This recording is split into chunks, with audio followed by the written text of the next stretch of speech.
Good evening, Vanessa. How have you been doing recently? Are you working overtime again tonight? Hey, Jenna, I'm doing fine, I guess. And yeah, I'm still here working overtime, trying to get this project all finished up. Oh, that's too bad. That has to be pretty depressing, staying late all the time. You'd think that they'd choose someone else every once in a while. What project is it this time? I'm still working on the project that I spoke to you about a few days ago. But honestly, I feel I'm still not really getting anywhere with all of the time and effort I've put in. I need to try and finish it here soon. But before I can even go home, I still need to attend a meeting with some of the managers.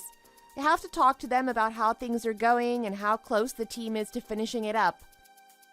It seems like for the past year and a half, this company's been treating you unfairly, huh? I guess a better way to say it is that you've become a slave to all of management's requests. Have you ever thought about going someplace else within the company? It's not like I want to go to a different department or leave this company or really anything like that, but out of all the other members that are a part of this project, I just feel like I'm the only one who doesn't get the chance to go home and relax. And I don't think I'm in any position to try asking management either. Ugh. That's unfortunate to hear from you. Heck, I wonder if I'd be allowed to leave from work early if I asked. Hey, you're an exception from all the rest of us here. You've been with this company for a rather long time now. And it seems like you don't really have to deal with any time-consuming projects, so I don't see why you couldn't ask them, but I'm a relatively average person within this company, so I couldn't get away with asking something as simple as that. Do you really think I could get away with those kind of requests? I don't have any idea of what goes on at work these days, and I'm still surprised by the fact that they let me continue working for this company. Maybe if I started working harder for the company, that allowed me to join the project team with you. But let's be honest, do you really see management letting someone as useless and ignorant as me leave work early? Well, you're already home at this time of night, so they must be allowing it. Anyways, I still won't be going home because the meeting will probably end up going all the way until 9 p.m. or so. Oh, this place is really starting to wear me down. Besides all of this, I really need to start preparing for my wedding that's coming up. For someone who's such a workaholic like you, saying everything in an exhausted and burnt out tone must mean you really are in pretty rough shape. But hey, you have an amazing wedding to look forward to, so that should be keeping your spirits high, right? Are you still keeping up with all of the wedding prep? Do you think I have the time to get anywhere with them? I still have to figure out what I'm going to wear and who I want to invite. But every day for the past 6 months, I've been working about 10 to 11 hours a day, you know? I've had absolutely zero time or energy to prepare and plan out this wedding and send invitations. And because I'm always feeling exhausted on my days off, I've had no urge to continue working on anything, no matter how meaningful it should be to me. Well, that'll happen from time to time, huh? But to most people, their wedding ceremony is a once-in-a-lifetime sort of event, right? You have no other choice but to prepare for it, or else you'll end up regretting this for the rest of your life. If it helps you at least a little, start to get those preparations for this wedding finished for me, alright? Huh? How would finishing plans for this wedding help you? I didn't mean anything particular by that. Don't worry about what I said. Anyway, I'm really looking forward to your wedding. Wait, are you really that excited for my upcoming wedding? I haven't really even talked with you about it yet. Of course, I'm excited that you're going to get married. Back when I was in charge of the research team at our company, I was pretty involved with watching over Mr. Harrington after he'd graduated from university and entered this company. And I've also been busy keeping an eye on you ever since you started working for this company. To me, you two have been making my working experience much less boring than it was before you guys arrived. And the way you both interact with one another made me always dream about what a cute couple you guys could be. Aw, Jenna, that's too kind of you to say. Not even I could take the time to bother watching 2 new hires enter this company. I'm so glad that you're one of my superiors. Because of all the help that you've given me from the very start, I've been able to make it farther than I could have imagined within the company. What are you trying to say by that? Are you saying that you use my fondness of you to overtake my position and become one of the leading members of the project team? You really are quite a cunning one, aren't you? No, that's not at all what I meant by that. I had no intention of making it in this position when I envisioned working for the company. It was all because of the higher-ups that decided to place me on the project team. And if you were never there helping me along the way by putting in a good word for me, I would have never had a chance of becoming a part of this team. Why the heck are you being so serious all of a sudden? It was just a small joke. I'm just messing around to get you to stop acting so down. In reality, I'm happy that I was treated so well by a very responsible and knowledgeable newbie like yourself. If you'd never decided to enter the company, I would have most likely left out of total boredom. Jenna, you shouldn't be saying something like that to me. But really though, I was only able to make it to where I am now because of all you did. I'm sorry for all the complaining I've done recently regarding this project and the overtime. I'll continue to do my best at this company and with this project just for you, Jenna. I won't let you down. Also, I'll make sure that all the time and effort you put into me doesn't go to waste. Oh my gosh, you're making me blush. But just to let you know, if you don't end up doing your best within the company, you'll have to worry about your position on that team.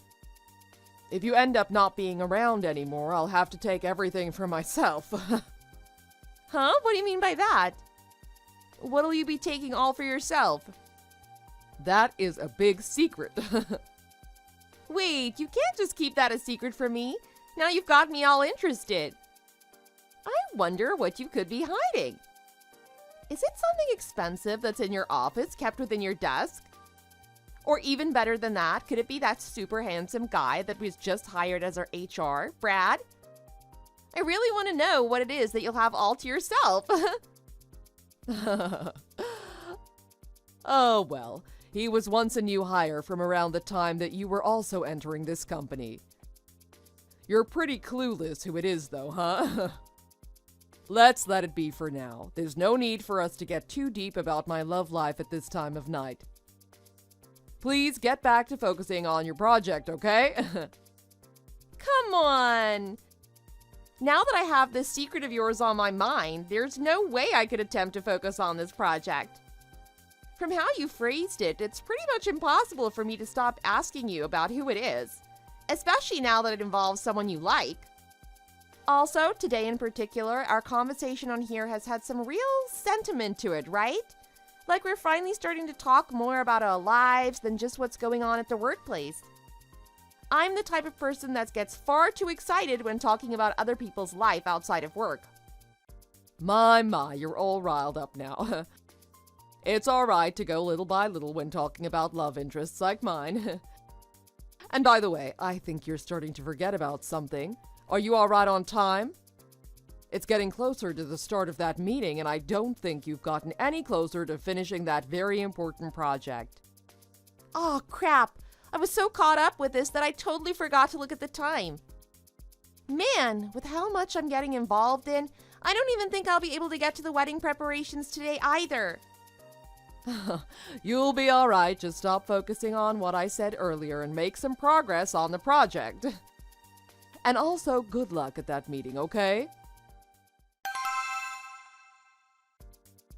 Hey, Jenna, I just heard from David. He said that during the time that I was still at work, you ended up contacting the wedding venue that me and him plan to get married at, right? Thank you for doing that, and I'm sorry for troubling you with something that David and I should have been handling from the start. Hey, it's not a problem for me whatsoever. We're all involved in this wedding after all, you know? There's no need for you to worry about the preparations anymore. I think I was able to get it all straightened out. Oh, that's such a relief. Wait, what? We're all involved, and I shouldn't worry anymore about it. What do you mean by that? What all have you straightened out? And also, all I heard from David was that you contacted the reception hall, but he didn't give me any information on what you were helping with. What was it that you ended up contacting them about? Oh gosh. David really didn't spell it all out for you, huh? I'm sorry in advance for how harsh this is all gonna sound to you. And I don't think what I did was meant to help you, but rather me. What the hell is going on? Wait, you never referred to David by his first name. I know you helped him out a ton at work, but you always refer to him by his last name. Okay. I guess I need to tell you everything now. It isn't very healthy for me to hide this from you, and you'd soon find out about this from David anyway. Hiding? What have you been hiding from me? This whole ordeal is starting to get a little scary. And why do you keep on laughing so much? Oh no, I'm starting to get a bad feeling about all of this. This situation looks exactly like something I've seen in a drama before. Oh, that's quite accurate. This is definitely like something out of a romantic drama or something, huh?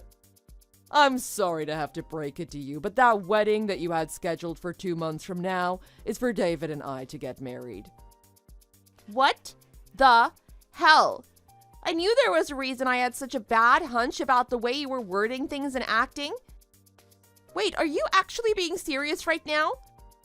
What kind of reason do you have for doing something this horrific? It feels like you're just making fun of me or something. You have to be lying. There's no way you'd want to do this to me, right? I thought you were all excited for me to get married to David because we were so cute together.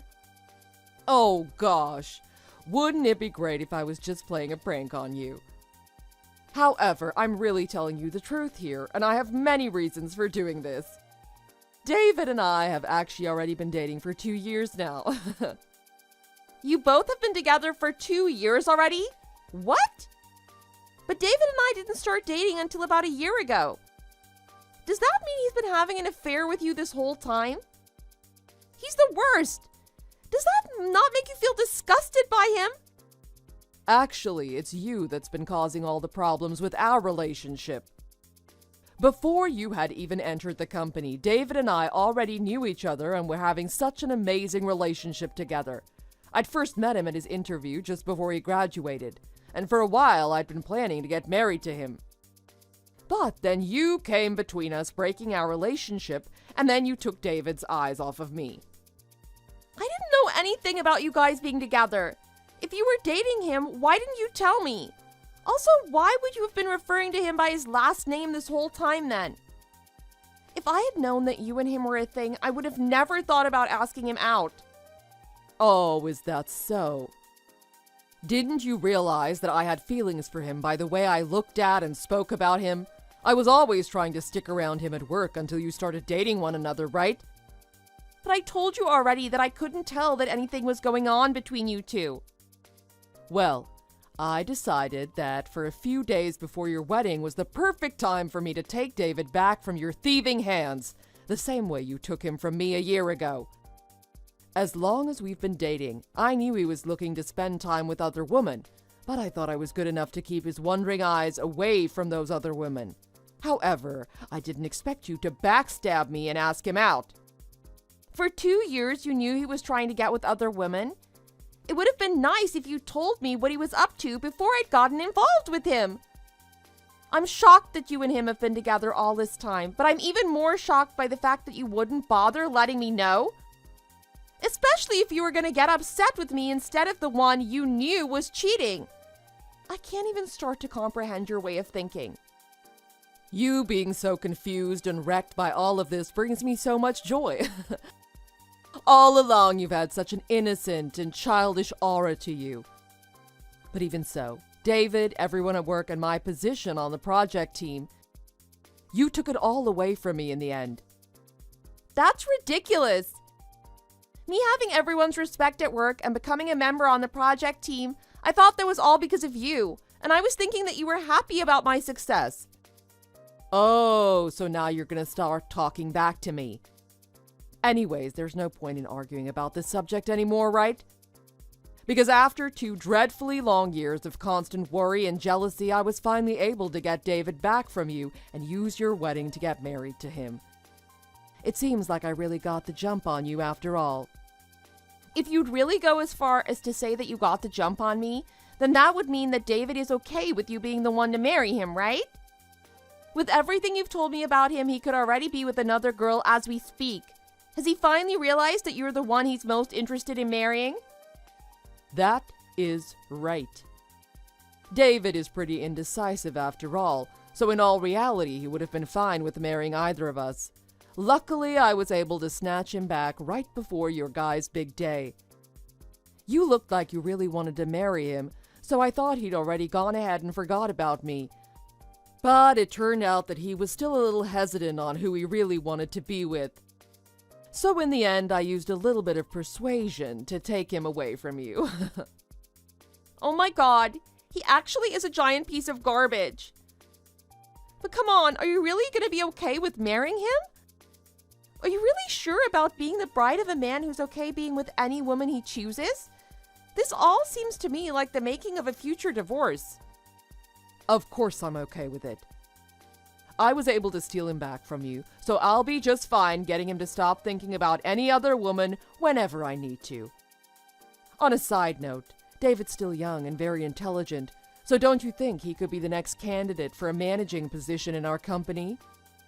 He's got a safe road to becoming successful and rich.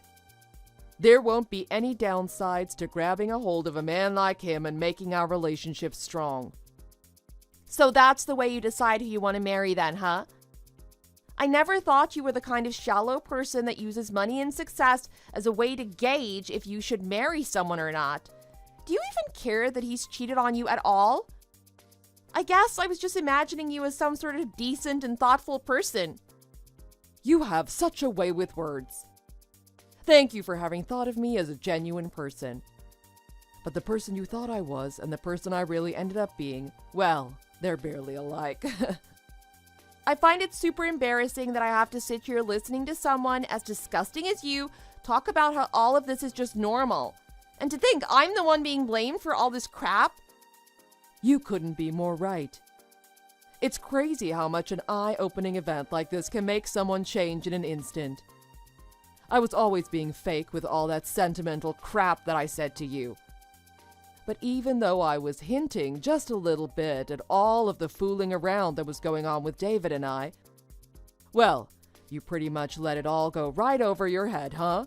Never did you second-guess a single thing I said or did, until I finally decided to say it straight to your innocent face. Wasn't it obvious to you, though, that I wouldn't be able to pick up on your hints? You were really trustworthy to me, so something like this actually happening was never on my mind. I could have never guessed that you and David were going to stab me in the back right before our wedding. Oh no, did I finally end up burning our bridge? I'm really, truly sorry about that. I'll let you in on something even better. Last week, when you and I were messaging each other while you were working overtime, I was out drinking with David. I should have guessed. That's why you were so happy to hear that I was doing overtime and wouldn't be home until later that night. Right on the mark. On top of that, when I ended up calling the reception and letting them know that I would need to change the bride's information, they were all beyond surprised at that. But in all honesty, this is definitely something to be surprised about, huh? That's enough already, Jenna.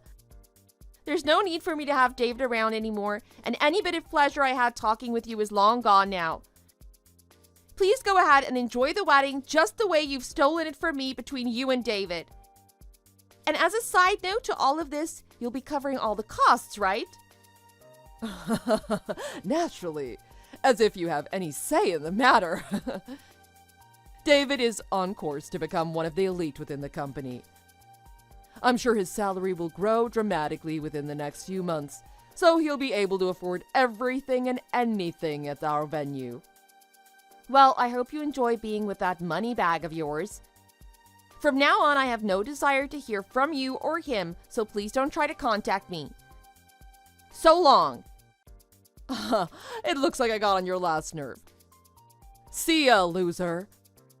And by the way, this should be pretty obvious to you, but you're not invited to our wedding. On our special day, please stay in your bed and cry about what a wonderful wedding you could have had. Wait. Hold on for 1 second.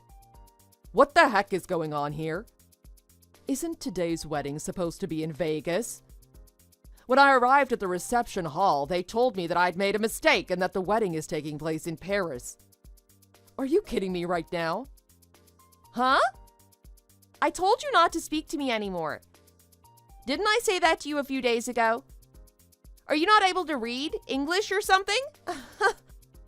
I can read, you idiot. And I didn't message you because I wanted to. When I arrived at the reception hall in Las Vegas, I was told that I was at the wrong venue and that my wedding is taking place in France. There has to have been a misunderstanding. What the hell do they mean by that?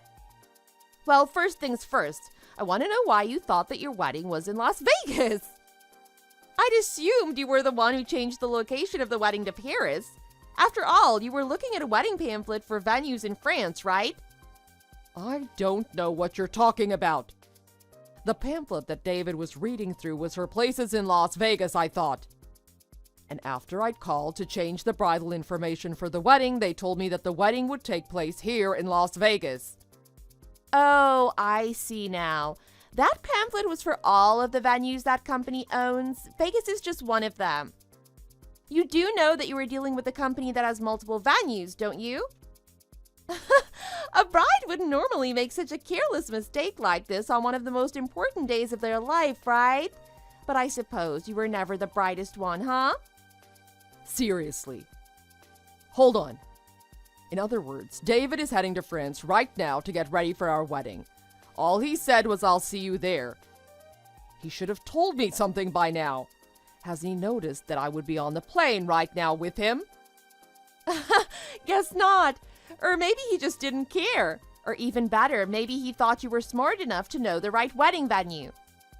You guys must have really not talked about all of your travel plans very thoroughly then.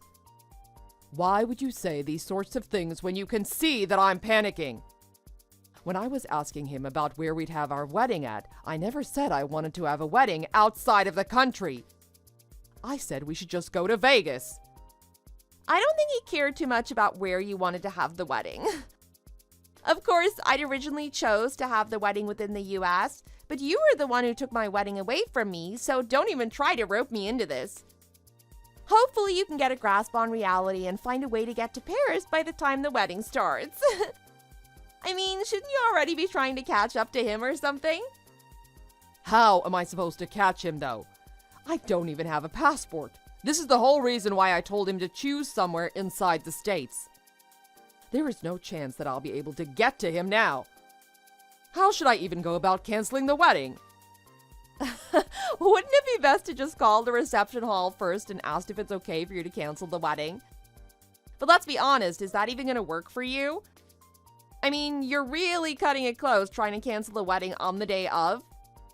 You'll end up having to pay the full wedding fee anyway, right? What's going to happen when David's family shows up and there's no bride for the wedding? They're certainly going to be mad about wasting their time and money to go there. Oh, God. They'll end up going all the way to France for absolutely nothing. It'll be a huge waste for them. And worst of all, this will make me look super bad. You're going to be the one that has to pay for their travel and lodging expenses as well, you know. A while back, I'd said that paying for all of those who I invited would be pretty tough. But David said making our guests pay for the flight and hotels would be very disrespectful to them. I can't stop laughing. You'll have to blame him for that one. That idiot! Causing all of this needless crap for me. But seriously, you'll be the one causing the most problems for everyone by not showing up to your own damn wedding. Ugh, this can't be happening to me. Having to pay for a wedding that I won't even be showing up to, and also having to pay for all our guests on top of that will be the end of me. And even if I decide to cancel all of this now, I'll still have to pay 100% of the wedding fees. Wait, I've got an excellent idea. How about I just give up and forget about the wedding and give it back to you? Consider it a nice present from me. What? I think you've finally gone off the deep end with that sort of talk. I wasn't joking around by saying that. I wanted to marry David, but since I can't be bothered anymore with all of this, how about you have it all back? You were really in love with David, right? You're more than welcome to go to Paris to marry him if you want. I'll even let him know I'm not in love with him anymore so that he'll stop thinking about me. If you do this for me, I won't have to hand over a single penny towards the wedding and you'll get to be with him. You are being hilarious right now. Do you really think that I would just put all of this headache that you caused behind me and say, sure, that's fine with me. I'd love to marry an unfaithful guy like David. Hey, it's not like we need his approval or anything. From the very start, this wedding was meant to be between you and David. Oh, that's right. I can just call the reception hall and ask them to change the bride's info again for me.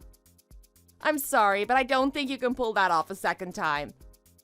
Even if you try to talk them into changing the information back to mine, I can't possibly see anyone there believing you. What? There's no harm in trying. It's not my fault that all of this is happening, you know. Why are you even still talking to me as if this is my problem? This fiasco was created by no one else but you two, right? Well, if I can't find a way to go to France and I can't find someone to go in my place and marry David, then I'll be stuck having to pay for the whole wedding and everyone's expenses. That's absolutely right. Also, you should already know by now that the expenses won't stop there. They wouldn't. On top of all this, what more could there possibly be? Naturally, David wouldn't have enough saved up to cover any other fees, right? There's no way we'd be able to pay for anything else. You can't just say that you won't be able to pay because you'll have no other choice. The other expenses will be from me suing you for emotional damage. You're gonna try and sue me. Wait a second. You can't claim that sort of thing from David or I because you guys haven't even married one another yet. You greedy wench, you're just trying to find a way to make money from this. I've consulted with a lawyer and he says there is in fact a good chance I can win a case against you. So lawyer up, that is if you can afford one after all the money you need to pay from the wedding. And thanks to all of the conversations we've had on here, I've now got plenty of evidence pointing to you ruining our wedding. What? Those who are engaged also have to give consolation money if they break up. How much do you plan to ask for then? We really don't have that much money to give you. It really doesn't matter to me how much money you or David have. My lawyer says I could sue for anywhere in the ballpark of $20,000 all the way up to $40,000. $40,000. There is no way I'll be able to pay something as insane as that. Well, you're gonna have to find some way to pay up. Maybe it's a good time to start looking for your lawyer who can help. You'll already be paying around $20,000 for the reception hall in Paris, and on top of that, you'll have to pay for your guy's hotel, as well as the cost of all who you invited to come to the wedding. With all that in mind, you'll have to pay around the same amount that you'll owe me, $40,000, right? So I feel I should be given an equal amount to those costs. Wow, now that I really think about it, that's going to be quite a serious bill. You're really saying that David and I will have to pay around $80,000 in total for the wedding, all of our guests, and consolation fees to you? It seems that way. And don't forget about the cost of getting a lawyer to help you. Also, remember when you were talking about David being pretty wealthy and how he seems to be on the way to making even more money? Well, you must have also known that he puts a decent amount of that money into sports betting. What? He gambles with it? You're lying. I have never seen him go out and gamble, not once. He did a pretty good job at hiding that fact from you, I guess, but I thought I should let you in on it since that might help when choosing how much each of you have to pay. But to be very honest, because of all his gambling, he practically has zero money in savings. And since he didn't have enough saved, my parents and I, along with David's parents, ended up doing most of the saving towards our wedding day. But since you and your parents' part of the payment won't be covered, that'll all be left to David's parents, my parents, and myself to pay? Well, not exactly. I don't believe that David's parents will be paying anything either now. I thought letting his parents know the details about how he'd be marrying you over me was a responsible thing to do. And since they seem to really care about me, they were not only upset with David, but also decided that paying for his part of the wedding wasn't something they wanted to do anymore. They said they had no plans of going to see your guys' wedding today either. But the most important thing to remember is that you and David are all on your own. What? You have to be messing with me. This is all just a dream, right? It has to be. Jenna, this is all very, very real, and you'll soon need to start accepting all of the mayhem you caused. Well, anyways, with that, I think our conversation is done here. Congratulations on your guys' wedding, and I look forward to hearing about how you plan to pay me later. Jenna was never able to make it over to France to meet with David at their wedding, since she didn't have a passport in the first place. And because the bride never ended up coming to the venue, the wedding was not allowed to be held. Hilariously, David and Jenna were both billed $40,000 for the reception hall and for all the guests that were invited to their wedding. Along with that, things are moving forward with my case against them. It's looking like they'll owe me an additional $20,000 for what they did. Because of this whole wedding disaster, Jenna and David got into a huge fight. They ended up having to live together in an old rundown house instead of separation, as that was their best chance of saving some money. Of course, they continued to have fights in the meantime while they were still together. Even though the both of them tried to keep all of these humiliating events a secret, our company eventually found out and they were both fired for constantly arguing while at work. As one would expect, when you decide to try and ruin someone's wedding by stealing their fiancé and using their wedding plans, you're bound to get what you deserve in the end. Thank you for watching and listening. Don't forget to like this video and subscribe. We look forward to seeing you in the next story.